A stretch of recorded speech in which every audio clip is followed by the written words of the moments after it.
Hello everybody. तो आज हम क्लास 11th की एक बुक है हॉर्नबिल, उसका सेकंड चैप्टर पढ़ने जा रहे हैं। बहुत ही कमाल का चैप्टर है, आप बिल्कुल मोटिवेट हो जाओगे, आई एम श्योर। इस चैप्टर का नाम है we are not afraid to die if we can all be together. बहुत ही कमाल की स्टोरी है, सच्ची घटना है, जिसको लिखा है Gordon Cook and Alan East ने। ठीक है, चलिए चैप्टर शुरू करने से पहले मैं आपको इस चैप्टर के बारे में कुछ बता देता हूँ। इस चैप्टर में राइटर अपनी रोमांचक यानी कि थ्रिलिंग जर्नी, समुद्री यात्रा का वर्णन करता है। वो समंदर से इस पूरे संसार का, इस पूरे वर्ल्ड का चक्कर लगाना चाहता था और उसी रास्ते को अपनाना चाहता था जो 200 साल पहले कैप्टन जेम्स कुक ने अपनाया था, द ग्रेट एक्सप्लोरर। जुलाई 1976 में राइटर ने इंग्लैंड के सी पोर्ट बंदरगाह प्लाईमाउथ से शुरुआत की। उसके साथ उसकी पत्नी मैरी, उसकी 7 साल की बेटी शू और उसका 6 साल का बेटा जॉनथन भी था। इस लंबी यात्रा के लिए राइटर ने अपने लिए एक बहुत ही विशाल, एक ह्यूज बोट बनाई जो 23 मीटर लंबी थी। ये शिप जैसी दिखाई देती थी। राइटर को आशा थी कि वो दुनिया का चक्कर लगाने की अपनी जर्नी 3 साल में पूरा कर लेगा। ये जर्नी 2,55,000 किलोमीटर लंबी होनी थी। जर्नी का पहला फेज यानी कि पहला भाग लगभग 1,05,000 किलोमीटर का था। ये साउथ अफ्रीका के सी पोर्ट केप टाउन तक का था। वो अच्छी तरह पूरा हो गया और यहाँ से राइटर ने लैरी और हर्ब नाम के 2 सेलर्स अपने साथ ले लिए, क्योंकि साउथ इंडियन ओशन वर्ल्ड का सबसे ज़्यादा तूफानी सागर है जो आगे जाके उनको बीच में होने वाला था। Most stormy ocean in the world कहा जाता है इंडियन ओशन को। जर्नी का दूसरा भाग 1,50,000 किलोमीटर का था। ये ऑस्ट्रेलिया पहुंचकर पूरा होना था। 25 दिसंबर को राइटर की 3,000 ऐसा कहा जाता है कि वो wave walker southern Indian ocean में केप टाउन से ईस्ट डायरेक्शन में 3,500 किलोमीटर दूर पहुंच चुकी थी। नया साल यानी कि 1977 के शुरुआत होने की खुशियां उन्होंने शिप में ही मनाई, लेकिन 2 जनवरी को मौसम अचानक बहुत बुरी तरह से खराब हो गया। उनके शिप समुद्री तूफान में फंस गया। ये तूफान 3 दिनों तक चलता रहा। शिप बुरी तरह से टूट गई। समंदर का पानी इसके अंदर भर गया। किसी भी समय शिप डूब सकती थी, लेकिन राइटर, उसकी पत्नी, उसके दोनों नन्हे बच्चे और दोनों सेलर्स यानी कि नाविक ने बहुत ही अच्छी तरह का उत्साह दिखाया, करेज दिखाई और वो बच गए। नन्हे जॉनथन ने कहा, डैडी हम मरने से नहीं डरते अगर हम सब एक साथ मर सके। इस चैप्टर का चीफ ऑब्जेक्ट यानी कि मुख्य उद्देश्य इसी करेज यानी कि इसी हिम्मत को दिखाना है। ठीक है, तो चलिए शुरू करते हैं। 6 जनवरी की शाम को लगभग 6 बजे उन्हें समंदर में एक छोटा सा आइलैंड एम्स्टर्डम दिखाई दिया। ये आइलैंड सिर्फ 65 किलोमीटर लंबा था, 65 किलोमीटर चौड़ा था और यहाँ के लोग की संख्या यानी कि पॉपुलेशन सिर्फ 28 थी। कितनी? 28 ही थी। उन्होंने राइटर को और पूरे उनके ग्रुप को वहाँ पहुँचने पर वेलकम यानी कि उनका स्वागत किया। ठीक है, तो स्टूडेंट चलिए अब शुरू करते हैं चैप्टर। ठीक है, लाइन बाय लाइन। तो जुलाई 1976 में मेरी वाइफ मैरी, मेरा 6 साल का बेटा जॉनथन, 7 साल की बेटी सुजैन और मैं 200 साल पहले कैप्टन जेम्स कुक द्वारा किए गए दुनिया के राउंड यानी कि दुनिया के चक्कर को दोहराने वाली एक समुद्री यात्रा के लिए इंग्लैंड के प्लाईमाउथ नाम की जगह से चल पड़े। मैं 35 साल का एक बिजनेसमैन और मेरी वाइफ ने कई सालों से उस फेमस एक्सप्लोरर का अनुसरण करने का सपना देखा था और पिछले 16 सालों में हमने अपना सारा फ्री टाइम ब्रिटेन के समंदर में अपने सी फेरिंग स्किल यानी कि अपने टैलेंट को तेज बनाने में बिताया था। हमारी बोट का नाम था वेव वॉकर 23 मीटर लंबी 30 टन वाली लकड़ी की एक बहुत ही सुंदर वस्तु थी जो पर्सनली मैंने बनाई थी और हमने उसमें सामान लगाने और खतरनाक तूफानी मौसम में टेस्ट करने में कई महीने बिताए थे। हमारी 3 साल की जर्नी का 1,05,000 किलोमीटर लंबा पहला पार्ट जो अफ्रीका के वेस्ट कोस्ट के साथ केप टाउन तक हंसी खुशी से बीत गया। वहाँ ईस्ट साइड की ओर बढ़ने से पहले हमने वर्ल्ड के सबसे तूफानी समुंदर साउथ इंडियन ओशन का मुकाबला करने के लिए 2 नाविक यानी कि 2 सेलर्स, एक अमेरिकन जिसका नाम था लैरी वेजल और दूसरा स्विस यानी कि स्विट्जरलैंड के हर्ब सिगलर। केप टाउन से चलने के दूसरे दिन हमारा सामना तेज समुद्री हवाओं से होने लगा। अगले कुछ वीक्स लगातार वो हवा चलती रही। समुद्री हवाओं की मुझे चिंता नहीं थी, लेकिन लहरों का आकार बहुत ही डरावना था। 15 मीटर हमारे मेन मेस्ट इतना ऊंचा, मेन पोल जितना ऊंचा वो लहरें उठ रही थी। 25 दिसंबर को हम केप टाउन से 3,500 किलोमीटर ईस्ट में हम थे। मौसम बहुत ही खराब होने के बावजूद हमने क्रिसमस ट्री के साथ शानदार छुट्टी मनाई। नए साल के दिन मौसम में कोई सुधार नहीं हुआ, लेकिन हमारा विचार था कि मौसम जल्द ही बदलेगा और वो बदल भी गया। ये पहले से भी ज़्यादा बुरा और खतरनाक हो गया।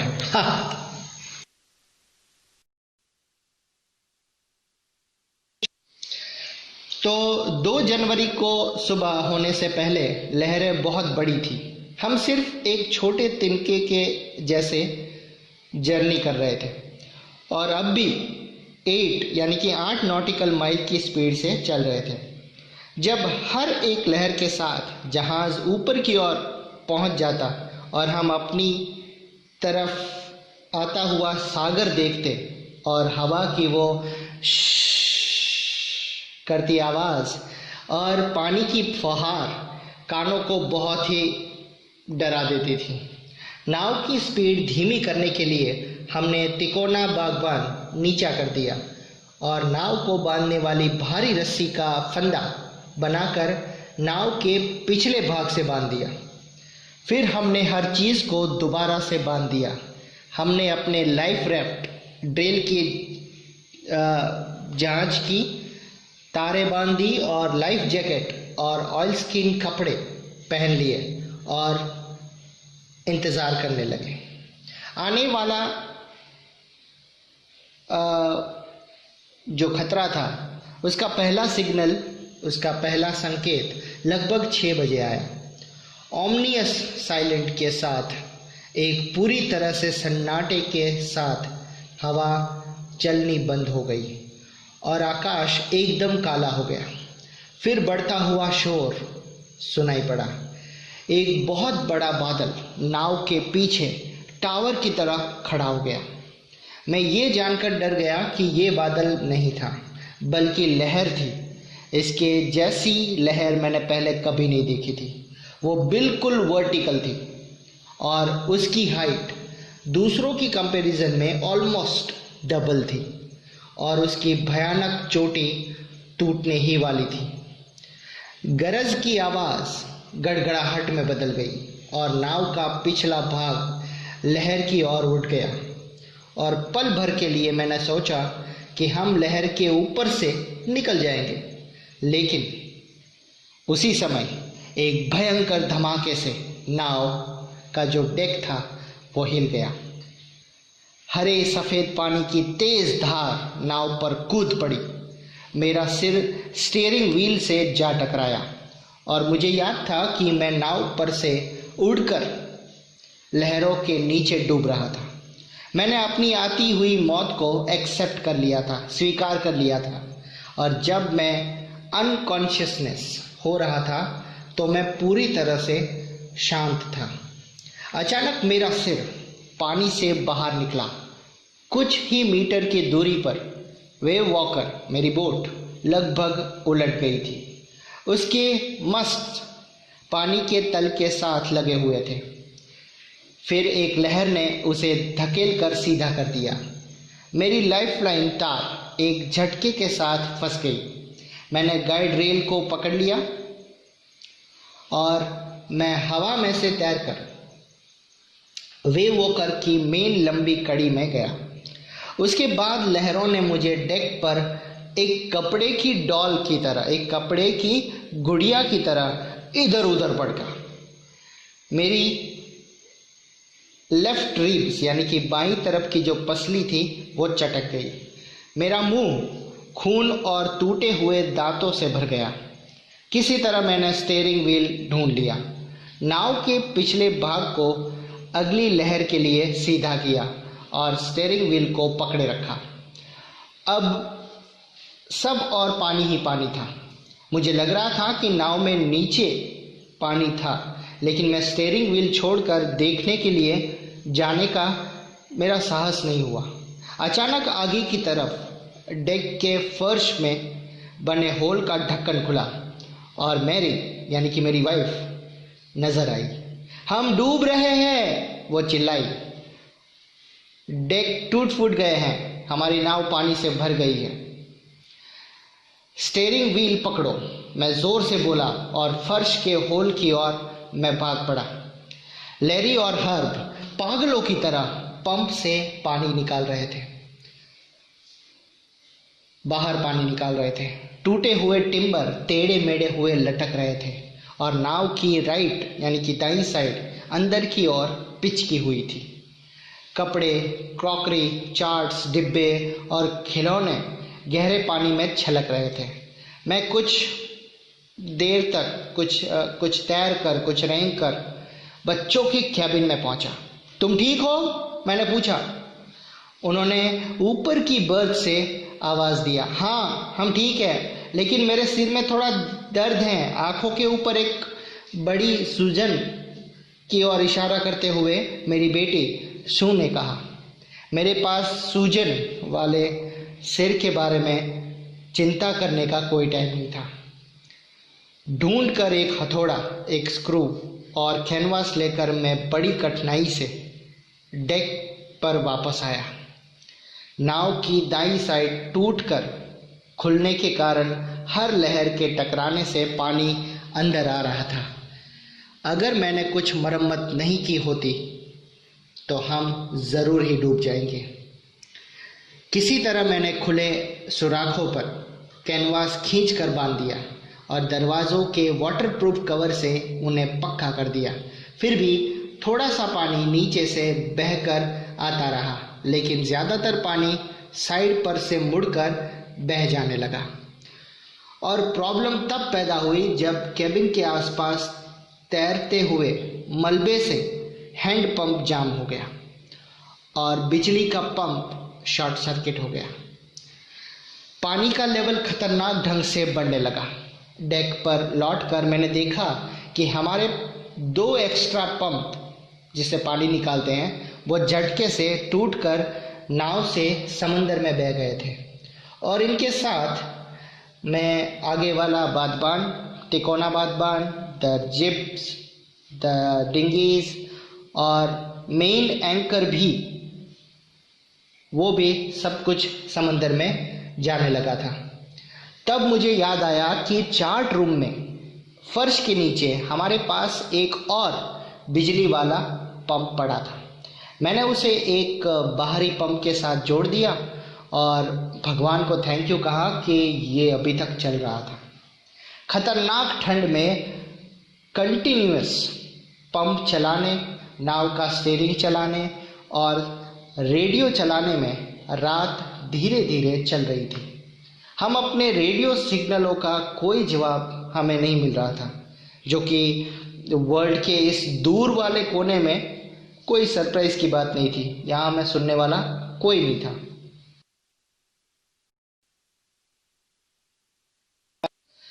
शिव, मेरी बेटी का जो सिर था वो खतरनाक ढंग से सूज चुका था।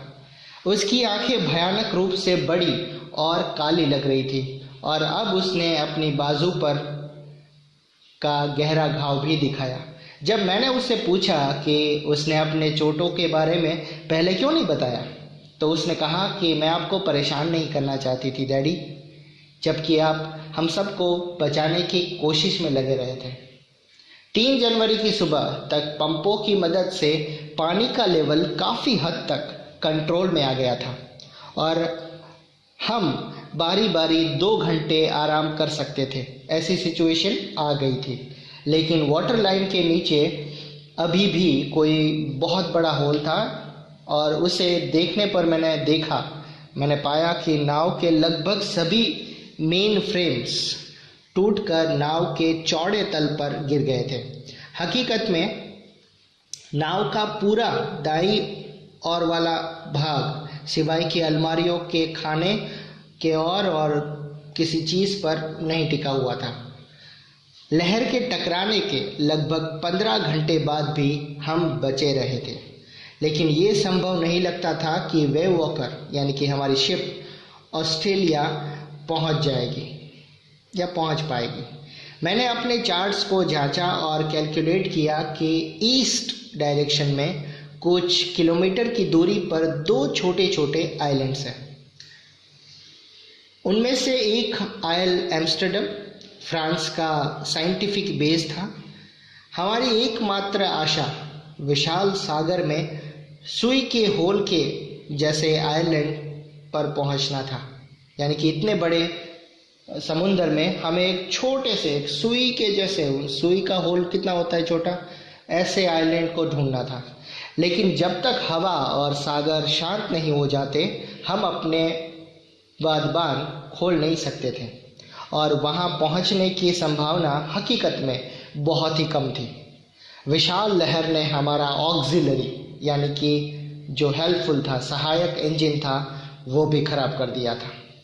4 जनवरी को लगातार 36 घंटे पंप से पानी को बाहर निकालने से पानी का लेवल कुछ ही सेंटीमीटर रह गया था। अब हमें सिर्फ उतना ही पानी निकालना जारी रखना था जितना अंदर आ रहा था। हम मेन मस्ट पर बादबान नहीं लगा सकते थे, जो मेन पोल था उस पर कपड़ा नहीं लगा सकते थे। ऐसा करने से प्रेशर से, दबाव से टूटी हुई नाव के टुकड़े हो सकते थे। इसलिए हमने तूफानी मौसम में इस्तेमाल किए जाने वाला नाव का तिकोना बादबान वो लगाया और उस दिशा की तरफ चल दिए जहां मैं सोचता था कि वह 2 छोटे आइलैंड हैं। मैरी को कुछ बीफ यानी कि कुछ मांस और बिस्कुट मिल गए और हमने लगभग 2 दिन के बाद पहली बार खाना खाया। लेकिन ये आराम कुछ देर का ही था। शाम के लगभग 4 बजे हमारे पीछे काले बादल बनने शुरू हो गए। 1 घंटे के अंदर दोबारा 40 नॉटिकल माइल समुद्री मील की गति से हवा चलनी शुरू हो गई और समुद्र का वाटर लेवल ऊंचा होने लगा। पूरी रात मौसम खराब होता चला गया और 5 जनवरी की सुबह तक सिचुएशन फिर से डेस्परेट यानी कि फिर से निराशाजनक हो गई।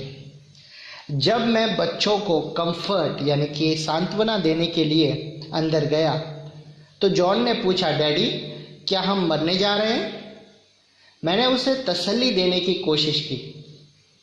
हम अपने कोशिश यानी कि प्रयासों में सफल रहेंगे।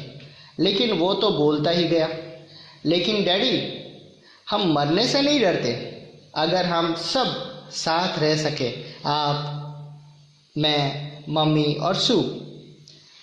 मेरे पास जवाब देने के लिए वर्ड्स नहीं थे, लेकिन बच्चों की कैबिन से बाहर आ गया और जो कुछ मेरे पास था उससे समंदर से लड़ने का मैंने डिसाइड कर लिया था। कमज़ोर हुई दाई साइड को बचाने के लिए मैंने नाव को रोकने का फैसला किया। अभी अनडैमेज्ड लेफ्ट साइड का इस्तेमाल करते हुए जो कि आ रही लहरों का सामना था वो कर रही थी। एक काम चलाओ, एक ऐसे ही हाथ से बनाया हुआ लंगर एक एंकर के द्वारा, जो कि भारी नायलॉन की रस्सी और दो बड़े बड़े 22 लीटर वाले मिट्टी के तेल के प्लास्टिक बैरल से बना हुआ था। आज शाम मैं और मैरी हाथों में हाथ डालकर बैठे थे, जबकि जहाज़ की स्पीड के कारण टूटे हुए पत्तों से ज़्यादा पानी अंदर आ रहा था। हम दोनों को लगा कि हमारा एंड यानी कि हमारी मौत बहुत ही नज़दीक है। लेकिन वेव वॉकर यानी कि उनकी शिप तूफान से बाहर आ गई और 6 जनवरी के सुबह को हवा धीमी होने के कारण मैंने सेक्सटेंट से देखने का प्रयास किया। चार्ट रूम में वापस आकर मैंने हवा की गति, दिशा और लहरों से अपनी स्थिति जानने की कोशिश की। सबसे बेहतर जो मैंने देखा या मैं जान पाया वो ये था कि 1,50,000 किलोमीटर चौड़े इस महासागर में हम एक 65 किलोमीटर चौड़ा टापू ढूंढ रहे हैं। इमेजिन स्टूडेंट कि 1.5 लाख किलोमीटर चौड़ा ये समुंदर है, उसमें नरेटर सिर्फ 65 किलोमीटर चौड़ा आइलैंड ढूंढ रहे थे। कितना मुश्किल है। जबकि मैं सोच रहा था, शू दर्द में चलती हुई मेरे पास आई। उसके सिर का लेफ्ट साइड अब बहुत सूज गया था और उसकी काली आंखें दरारों की तरह तंग हो गई थी। उसने मुझे एक कार्ड दिया जो उसने बनाया था। कार्ड के आगे वाले भाग पर उसने मेरे और मेरी वाइफ की कार्टून बनाई थी। इन वर्ड्स के साथ कुछ वर्ड्स भी लिखे थे कि यहाँ कुछ फ़नी लोग भी हैं, फ़नी पीपल भी हैं। क्या उन्होंने आपको हंसाया? मैं भी बहुत हंसी। इसके अंदर एक मैसेज था कि आप दोनों से मैं कितना प्यार करती हूँ। ये कार्ड आपको थैंक यू कहने के लिए है कि आओ हम सब अच्छे के लिए, हमारे साथ अच्छा हो, हम सक्सेसफुल हो, इसके लिए हम प्रार्थना करें। हमें किसी ना किसी तरह सफल होना ही था।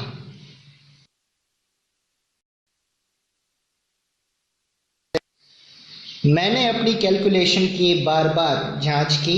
हम अपनी मेन कंपास खो चुके थे, जिससे डायरेक्शन देखते हैं कंपास, और मैं एक फालतू वाली कंपास का इस्तेमाल कर रहा था जिसे मैग्नेटिक वेरिएशन के लिए ठीक नहीं किया गया था। मैंने इसकी गुंजाइश रखी और इंडियन ओशन के इस भाग में चलने वाली वेस्टर्न करंट्स लहरों के प्रभाव का इवोल्यूशन किया। दोपहर के लगभग 2 बजे मैं डेक पर गया और लेरी से कहा कि 185 डिग्री घुमाने को कहा, स्टीयरिंग को, जहाज को। मैंने उसे विश्वास से कहा, जो मुझे खुद भी नहीं था, अगर हम भाग्यशाली रहे तो हम शाम 5 बजे तक वो आइलैंड पर पहुंच जाएंगे। फिर भारी मन से मैं नीचे चला आया अपने सोने के रूम में, और आश्चर्य की बात है कि मुझे नींद आ गई। जब मैं जागा तो शाम के 6 बजे थे और अंधेरा हो रहा था। मैं जानता था कि ज़रूर ही आइलैंड है वो पीछे रह गया था। जो बादबान हमारे पास बचे थे उनसे हम वेस्टर्न विंड्स के अगेंस्ट पीछे नहीं जा सकते थे। उसी वक्त बिखरे हुए बालों वाला एक सिर मेरे रूम में आया। क्या मैं आपसे गले मिल सकता हूँ? जोनाथन ने पूछा। शिव, मेरी बेटी भी बिल्कुल उसके पीछे थी। तुम मेरे अब गले क्यों लगना चाहते हो? मैंने पूछा। क्योंकि आप इस दुनिया के बेहतरीन डैडी और बेहतरीन कैप्टन हो, मेरे बेटे ने जवाब दिया। आज नहीं जॉन, मैं शायद वैसा नहीं हूँ। क्यों? आप ज़रूर हो, आपने आइलैंड ढूंढ लिया है, शिव ने पॉजिटिव आवाज में कहा। क्या? मैं चिल्लाया। वो दोनों एक साथ बोले कि वो बाहर हमारे सामने है, एक बैटलशिप जितना बड़ा। डैडी, आपने कर दिया। मैं दौड़कर डेक पर गया और आइल एम्स्टर्डम का पूरी तरह से वो पूरा बाहरी भाग देखकर मैंने राहत की सांस ली। ये सिर्फ ज्वालामुखी का एक उज्जड़ सा पत्थर था जिस पर वेजिटेशन सिर्फ नाम की ही थी, लेकिन ये संसार का, इस वर्ल्ड का सबसे ब्यूटीफुल आइलैंड था।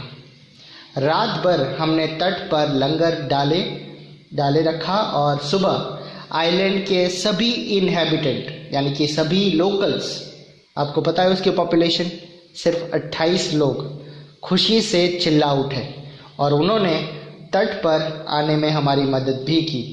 दोबारा ज़मीन पर खड़े होने के बाद मैं लेरी और हर्बी के बारे में सोचने लगा, जो बहुत भयानक समय में खुश और आशावादी बने रहे। उन्होंने कभी आस नहीं छोड़ी, होप नहीं छोड़ी। और मैरी के बारे में, मेरी वाइफ के बारे में, जो संकट के पूरे समय के दौरान स्टीयरिंग व्हील संभाले रखी। सबसे ज़्यादा मैंने उस 7 साल की लड़की के बारे में सोचा, जो नहीं जानती थी कि हम उसके सिर की चोट के बारे में चिंता करें। बाद में स्किन और स्कल यानी कि त्वचा और खोपड़ी से बार बार बनने वाले खून के धक्के निकालने के लिए उसके 6 छोटे छोटे ऑपरेशन करने पड़े। और उस 6 साल के लड़के जॉन के बारे में मैं सोचता रहा, जो मरने से नहीं डरता था। क्या बात है, कितना कमाल का चैप्टर है। सो स्टूडेंट्स, ये था आपका चैप्टर। आई होप आपको पसंद आया होगा। Thank you so much.